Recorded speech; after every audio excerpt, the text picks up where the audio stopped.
কি হয়েছে? চিৎকার করছো কেন? বাবা দেখে যান।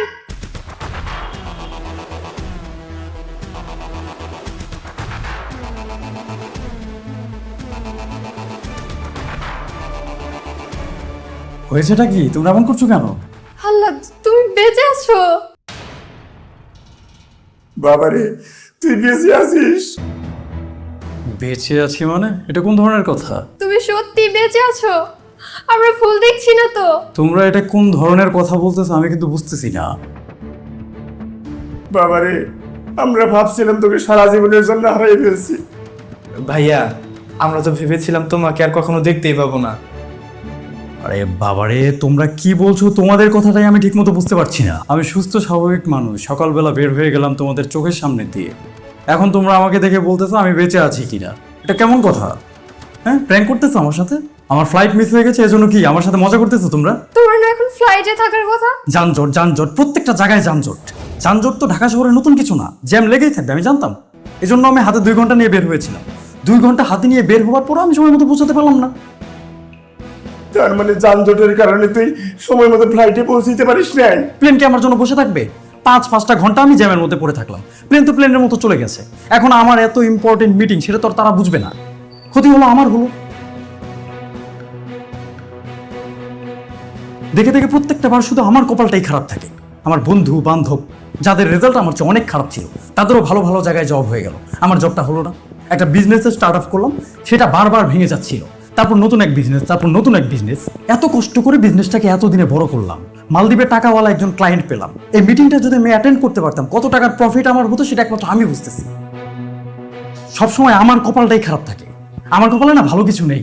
আমি যতই কষ্ট করি না কেন, আমার কপালে ভালো কিছু আসবে না। আল্লাহ হয়তো নিজেই চায় না যে আমার ভালো কিছু হোক, এজন্য আমার সাথে ভালো কিছু হচ্ছে না। এত কষ্টের বিজনেস আমার সবকিছু ধুলার সাথে মিশে গেল। যানজটেই পড়ে থাকলাম। শেষে আর কি করা, মন মেজাজ সবকিছু খারাপ নিয়ে বাসায় ফিরে আসলাম। এসে দেখি তোমরা কান্নাকাটি করছো। তোমরা কি জন্য কান্নাকাটি করছো তোমরাই ভালো জানো। তোমাদের এত কিসের দুঃখ? বিজনেস তো আমার নষ্ট হয়েছে, তোমাদের তো আর সেটা নিয়ে মাথা ব্যথা নেই। তোমরা কি নিয়ে কান্নাকাটি করছো সেটাও আমাকে বলছো না। কি হয়েছে, কেন কান্নাকাটি করছো? খারাপ কিছু হয়েছে কিনা ফ্যামিলিতে? হলে আমাকে বলো, আর না হলে আমাকে যেতে দাও, আমি রেস্ট করবো। তাহলে তোমার ফোন যে 3 ঘন্টা যাবত বন্ধ, ফোন বন্ধ ছিল কেন? আরে ফোন দিয়ে কি করবো? আমার এত ইম্পর্টেন্ট একটা মিটিং আমি অ্যাটেন্ড করতে পারলাম না। আমি নিজেই তো বন্ধ হয়ে গেছি, ফোনে চার্জ ছিল না, এই জন্য ফোন বন্ধ ছিল। যে তাই হয়, একটা ফোন করে আমাদের জানাতিস। আমাদের তো জানাতে পারতে যে তোমার ফ্লাইটটা মিস হয়েছে। এখন আমার মানসিক অবস্থাটা এত খারাপ, আমি তোমাদেরকে কিভাবে ইনফর্ম করতাম? এতটুকু তো তোমাদের বুঝতে হবে নাকি? দেখো, আমি তোমাদের সাথে চিৎকার চেঁচামেচি করতে যাচ্ছি না। আমি সকালবেলা সুস্থ স্বাভাবিক মানুষ তোমাদের সামনে দিয়ে বের হয়ে গেলাম। তোমরা জানো আমি মালদ্বীপ যাচ্ছি। মালদ্বীপ যেতে পারিনি, বাসায় ফিরে এসেছি। কিন্তু আমাকে দেখে কান্নাকাটি করার কি আছে? হ্যাঁ, কেন কান্নাকাটি করছো তোমরা? বাসায় এসে সারতে পারিনি, আমাকে দেখে চিৎকার চেঁচামেচি করছো। মন মেজাজ তো আমার এমনিতেই ভালো না, সেটা কি বুঝো না? তোমার যে প্লেনে মালদ্বীপ যাওয়ার কথা ছিল, সেই প্লেনটা ক্র্যাশ করেছে।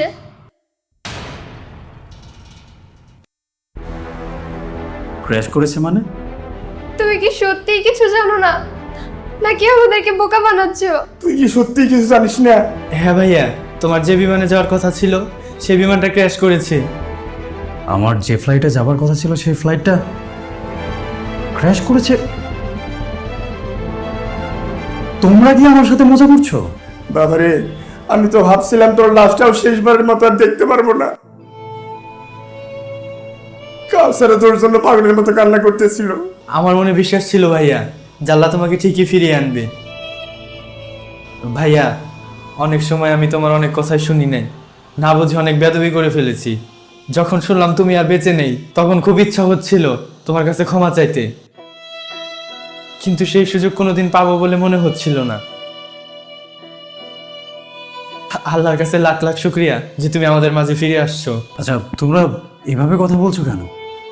আমি কি মরে গেছি নাকি? আমি তো মরে যাইনি, আমি তো বেঁচে আছি। বৌমা 2বার করে অজ্ঞান হয়ে গেছে। এত বড় একটা ঘটনা ঘটে গেলে তো অন্তত আমার জানার কথা। সারা দেশ জানে আর তুমি কিচ্ছু জানো না। আমার যে প্লেনে যাবার কথা ছিল সেই প্লেনে আমি যেতে পারলাম না যানজটের কারণে। আর শেষমেশ গিয়ে সেই প্লেনটাই কিনা ক্র্যাশ ল্যান্ডিং করলো। আমি সেই প্লেনে যেতে পারিনি বলে কত আফসোস করছি, নিজের ভাগ্যকে দোষারোপ করছি, নিজেকে গালি দিচ্ছি।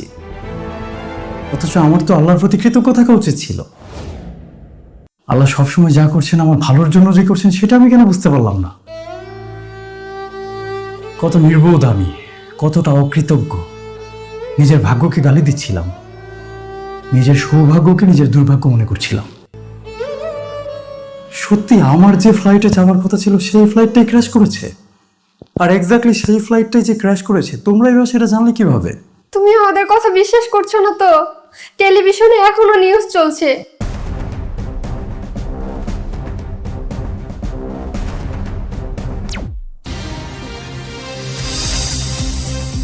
বাংলাদেশ থেকে মালদ্বীপগামী বিমানটি আজ দুপুর 2টায় ভয়ানকভাবে বিধ্বস্ত হয়ে পড়ে। ধারণা করা হচ্ছে বিমানের ভেতরে থাকা কোনো যাত্রী বেঁচে নেই। দুর্ঘটনা এত ভয়াবহ যে ভেতরে থাকা যাত্রীদের শনাক্ত করতে পারাটাই বেশ কঠিন হয়ে পড়বে। বিশেষজ্ঞরা জানাচ্ছেন বিমানটি সম্ভবত উড্ডয়নের 15 মিনিটের মাথায় যান্ত্রিক গোলযোগের মুখোমুখি হয় এবং তখন থেকেই বিমানটি যোগাযোগ বিচ্ছিন্ন হয়ে পড়ে। বিমানটির উদ্ধার কাজ এই মুহূর্তে চলছে এবং ব্ল্যাক বক্স উদ্ধার করা গেলেই বিমানটি মাটিতে আছড়ে পড়ার পূর্ব মুহূর্তে কী হয়েছিল সেই সম্পর্কে